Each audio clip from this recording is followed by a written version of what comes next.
AP న్యూస్కి స్వాగతం. నేను వారుని చూస్తే ప్రస్తుత కలుషిత రాజకీయాల్లోకి నీతి నిజాయితీ గల నాయకులు ఎవరైనా ఉన్నారంటే అది ఒక కాపు ఉద్యమ నేత ముద్రగడ పద్మనాభమని పిఠాపురం పట్టణానికి చెందిన బ్రాహ్మణ సంఘం నాయకులు, అలాగే జగపతి నగరం గ్రామానికి చెందిన సేనాపతులు, కాపు సామాజిక వర్గానికి చెందిన పెద్దలు తెలియజేశారు.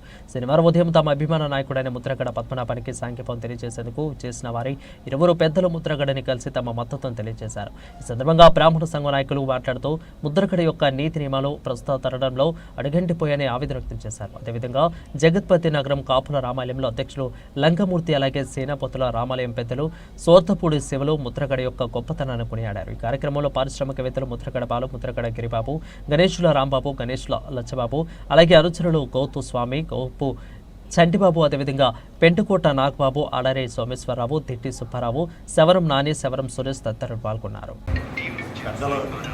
ఆత్మీయులు, ఆత్మమిత్రులు, ఎందుకంటే పద్మనాభం గారితో చాలా కాలం సావాసం చేసినటువంటి ఒక గొప్ప నాయకులు. ఎందుకంటే మనకి చరిత్రలో మిగిలిపోయేటువంటి నాయకులు ఎవరయ్యా అంటే మొట్టమొదటి ముద్రగడ పద్మనాభం గారు. ఆయన చేసినటువంటి ఉద్యమాలు, ఆయన చేసినటువంటి సేవ మర్చిపోయేటువంటి పరిస్థితిలో ఉన్నారంటే అది చాలా దౌర్భాగ్యం. ఇవాళ నిజంగా అంటే నాయకుడు ఆయురారోగ్యాలతోటి కొంతకాలమే సహకరిస్తున్న శరీరం. ఆ సహకరించిన టైంలో ఆయన యువకులుగా ఉండి నిరాహార దీక్షలు చేసి 10 మందికి ఉపకారం చేద్దామన్న ఆలోచనతోటి ఆ వేళ ఆయన తీసుకున్నటువంటి నిర్ణయాలు ఇవాళ ఈ గడ్డ మీద చరిత్రలో మిగిలిపోయేటువంటి విషయాలు. అంచేత పెద్దలు పార్టీలు అంటే నెగ్గుతారు, ఓడుతారు, ఇవన్నీ వేరే విషయం. కానీ ఇక్కడ ప్రజలకి మంచి చెయ్యాలి, ఇక్కడ ప్రజల్లో మమేకమయ్యి మనం ఒకళ్ళుగా ముద్రగడ వంశం నుంచి ఆయన ఆచంద్రార్కం. ఎందుకంటే వారు వారి తర్వాత వారి తనయులు కూడా ఇక్కడ ప్రజాసేవ చేస్తూ అధికారాల కోసం కాదు, పదవుల కోసం కాదు, మనకి వారి పెద్దలు వారికి ఇచ్చిన అవకాశానికి చక్కటి సేవ చేసుకుంటూ ఎదరికెళ్తున్నారు.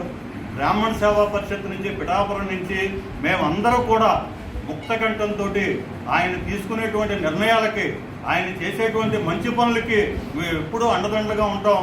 ఆయన ఆయురారోగ్యాలతో చక్కటి కార్యక్రమాలు చేయాలని చెప్పని అందరినీ కూడా వేడుకుంటూ ఇవాళ బర్నింగ్ ఇష్యూ అంటే పద్మనాభం గారు కొంతకాలం ఇబ్బంది పడి ఆగిపోయిన తర్వాత ఒక నాయకుడు ఆయన్ని రమ్మనమని చెప్పనేసి పార్టీలో తీసుకుని ఆదరించి మళ్ళీ ఆయన సేవలు పునరుద్ధరించుకుంటూ జీవితకాలం ఆయన సేవలు చేసుకుంటూ ఎదరికెళ్ళేటువంటి అవకాశం భగవంతుడు ఆయనకి ఇవ్వాలని చెప్పని కోరుకుంటూ, తర్వాత ఇంకోటి ఏంటంటే ఇవాళ బ్రాహ్మణులు మోసం చేసుకునే పరిస్థితిలో ఒక జయలక్ష్మి బ్యాంకు కొన్ని కోట్లాది రూపాయలు అమాయకులు, రిటైర్ అయిపోయినటువంటి టీచర్లు, అధికారులు, తర్వాత కనీసం మందులకు కూడా అవకాశం లేకుండా చనిపోయి 40 మంది చనిపోయారు. ఇవాళ డిపాజిట్ చేసుకున్నటువంటి వాళ్ళు మానసిక బెంగతో, అనారోగ్యంతో మంచాలు పడి వాళ్ళ మందులకి వాటికి కూడా ఏమాత్రం అవకాశం లేకుండా, ఎవరిని అడగలేకుండా చాలా ఇబ్బందులు పడుతుంటే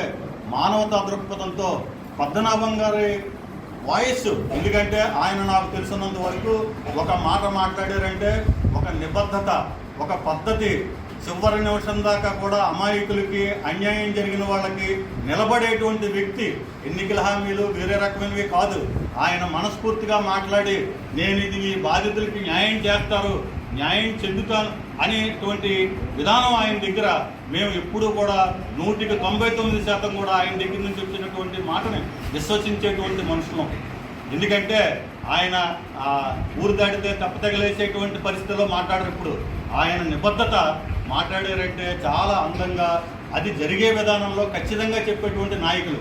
అంచేత ఇవాళ జయలక్ష్మి బాధితులు 20,000 కుటుంబాలు అంటే వైజాగ్ నుంచి ఇక్కడ అమలాపురం, ముమ్మిడివరం, తర్వాత ఈ బ్రాంచులు 19 బ్రాంచుల్లో ఎంతో మంది బాధితులు, 29 బ్రాంచుల్లో ఇబ్బంది పడుతున్నటువంటి 20,000 మంది అంటే ఒక కుటుంబానికి 4 సభ్యులు లెక్క వేసుకున్న ఇవాళ మెజారిటీ ఆఫ్ ది ఓటింగ్ ఇవాళ మంచి జరిగి వారందరూ కూడా వైఎస్ఆర్సీపీ ఇన్ఛార్జ్ అంటే జగన్ గారిని నేను కొల్లపోల్లో కాపు నేస్తంలో కలిసి, అయ్యా ఈతగారు ఆవిడ నిజంగా చెప్తే నమ్మరు, మేము కలవలేని పరిస్థితిలో ఉన్నప్పుడు ఆవిడ ఎంత కష్టపడి అన్న మాట్లాడు అని చెప్పిన కలెక్టర్ దగ్గరికి తీసుకెళ్ళి మాట్లాడించి చెప్పించినటువంటి ఆవిడ కూడా ధన్యవాదాలు చెప్తున్నాను. ఎందుకంటే ఆ వేళ ఎమ్మెల్యేలు మాకు సహకరించలేకపోయారు. పరిస్థితులు ఏంటో మాకు తెలియదు, వాస్తవాలు ఏంటో మాకు తెలియదు. ఇవాళ మేమేం మాట్లాడలేం. మాకు కావాల్సింది ఏంటంటే బాధితులకి న్యాయం చేయడమే మా ప్రధాన ఉద్దేశం తప్పితే గతంలో పోస్ట్ మార్టంలు వాళ్ళు అలా చేశారు, వీళ్ళు ఎలా చేశారు, ఇవన్నీ కూడా ఇప్పుడు మాట్లాడుకునే ఉపయోగం లేదు. అని చేత ఏంటంటే భగవంతుడు మంచి చేసిన వాళ్ళకి ఎప్పుడు మంచి చేస్తాడు. వారి దురదృష్టం ఏంటంటే ఏదైనా ఇబ్బంది పడ్డారంటే ఈ బాధితుల తాలూకు 40 మంది చనిపోయిన కుటుంబాల తాలూకు ఉసురనే అనుకోవాలి. ఎందుకంటే ఆ వేళ గుమ్మాల్లో పడి అయ్యా ఇలా చేసి పెట్టండి అంటే స్పందించలేనటువంటి విధానాలతో ఎదరికి వెళ్ళారు. అని చేత మేము రాజకీయ పార్టీలకు సంబంధం లేదు, నేను ఏ పార్టీకి కూడా నాకు సభ్యత్వం లేదు. కేవలం ఏంటంటే ఇక్కడ బాధితులు మానవతా దృక్పథంతో మనం చదువుకున్నాం, ఒక సమాజంలో బతుకుతున్నాం, అది ఎవరైనా కావచ్చు.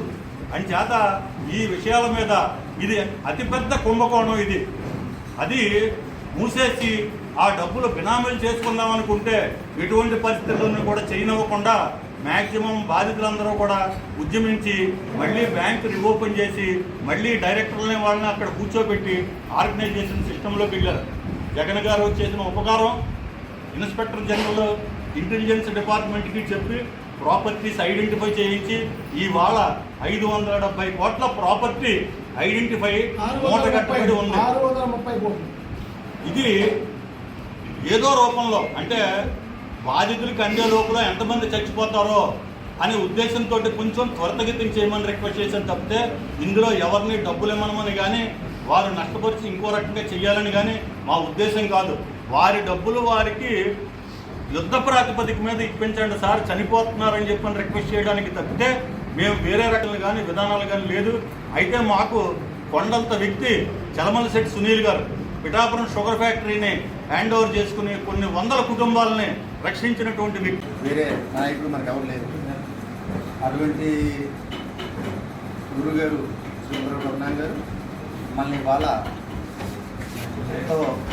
ప్రతి విషయంలో కూడా ఆయన మనకి ఏ అవసరం వచ్చినా సరే మొదటి పేరు మనకి గుర్తొచ్చేది ముద్రపద్మనాభం గారి. ఆయన దగ్గరికి వెళ్ళాలి, ఆయనే చేసి సత్తా ఉన్న నాయకుడు ఆయన మాత్రమే అని మనం తెలుసుకున్నాం. ముఖ్యంగా చెప్పాలంటే జగపద్నగర్లో అంటే గురంగా కాదు, జగపద్నగర్లో పద్మశాలీల రామాలయం, కాపుల రామాలయం రెండు కూడా పద్మనాభం గారి జాగిరి. ఏంటంటే ఫస్ట్ నుంచి కూడా ఆయన ఏం చెప్తుంది అలాగే అదేవిధంగా మనకేం కావాలో ఆయన ముందుగా తెలుసుకొని మనకు అన్ని సదుపాయాలు అందజేశారు ఆయన. అటువంటి ముద్రపద్మనాభం గారు ఈరోజు పరిస్థితి కూడా మనకు అందరికీ తెలుసు, యూట్యూబ్ ద్వారా తెలుసు, ఛానల్స్ ద్వారా తెలుసు, ఎంతమంది ఇప్పుడు వస్తారో తెలుసు. వీడన్నది కూడా ప్రతి ఒక్కరికి అందరికీ తెలిసిన విషయాలే. దాని విషయంగా మనం తెలుసుకుంది ఏంటంటే ఇన్నాళ్ళు మనకి అండదండగా ఉన్న ఒక నాయకుడు, ఒక మకుడు లేని మహారాజు లాంటి ముద్రపద్మనాభం గారు ఆయనకి ఏం కావాలో మనకందరికీ తెలుసు. ఆ విషయం గుర్తిరిగి ప్రతి ఒక్కరు కూడా ఆయన ఏం చెప్తుంది చేసే విధంగా మనం ఉన్నాం. అది నిరూపించుకునే టైం మనకు వచ్చింది ఇవాళ. కాబట్టి ప్రతి ఒక్కరు కూడా అంటే మనకి ఎమ్మెల్యేగా బాబు గారు పోటీ చేయకపోయినా సరే తోట నరసింహం అన్న ఆయన్ని మనం నిలబెట్టారు. ఆయనే మనకి పద్మనాభం గారిలాగా మనం అందరం కూడా వన్ సైడ్గా ఓటేసి ఎమ్మెల్యేగా నరసింహం గారికి, ఎంపీగా చలమటి సునీల్ గారికి రెండు కూడా ఫ్యాన్ గుర్తుపై వేసి ముద్రగడ పద్మనాభం గారు అంటే ఏటో మొత్తం రాష్ట్రం మొత్తం మీద తెలియాలి. ఏంటంటే ప్రత్యేకంగా మన జగ్గంపేట మీద అందరి దృష్టి ఉంది. ఆ దృష్టి అందరి దృష్టి కూడా పద్మనాభం గారు ఏం చెప్తే అది చేసేవాళ్ళు ఆయనగా వెనకాల ఉన్నారు. కాబట్టి ఆయన జోలికి వెళ్ళకూడదు అని ప్రతి ఒక్కరికి బుద్ధి తెచ్చుకోవాలి. కాబట్టి మనమందరం కూడా డబ్బులు కానీ ఏవి కానీ ఎప్పుడు కూడా మనం తీసుకోలేదు. మన రెండు రామాల నిమిత్తం కూడా ఆ విషయం కూడా బాబు గారికి తెలుసు. కనుక ప్రతి ఒక్కరు కూడా ఖచ్చితంగా ఆ రోజు 13వ తారీఖుని ఉదయం 6 గంటల నుంచి సాయంత్రం 5 గంటల వరకు కూడా మనం ఓటేసినా సరే మనమే అక్కడ ఉండి ప్రతి ఒక్కరి చేత కూడా మనకు తెలిసిన వాళ్ళు, మన చుట్టాలు, మన బంధువులు ఉన్నారు, అందరి చేత కూడా ఫ్యాన్ గుర్తుపై ఓటేయించి ముద్రగడ పద్మనాభం గారి శపథాన్ని మనం అందరం కూడా నెరవేర్చే బాధ్యత ప్రతి ఒక్కరికి ఉంది. ఏంటంటే ప్రతి ఒక్కరూ కూడా ఏ అవసరం వచ్చే సరే మనం తెలుసుకోవాలని ప్రతి ఒక్కరు తెలుసుకోవడాలి. ముద్రగడ పద్మనాభం గారు తప్ప ఎవరు ఏ పని చేయలేరని తెలుసు, అందరి విషయాలు తెలుసు. కానీ మనకు ఊరు ఉపయోగపడే మనిషి మాత్రం ముద్రగడ పద్మనాభం గారు. కాబట్టి మీరందరూ కూడా దయచేసి ఆయన చెప్పిన విధంగా ఆయన చెప్పిన బాటలో మనందరం నడాలని కోరుకుంటున్నాం. జై ముద్రగడ.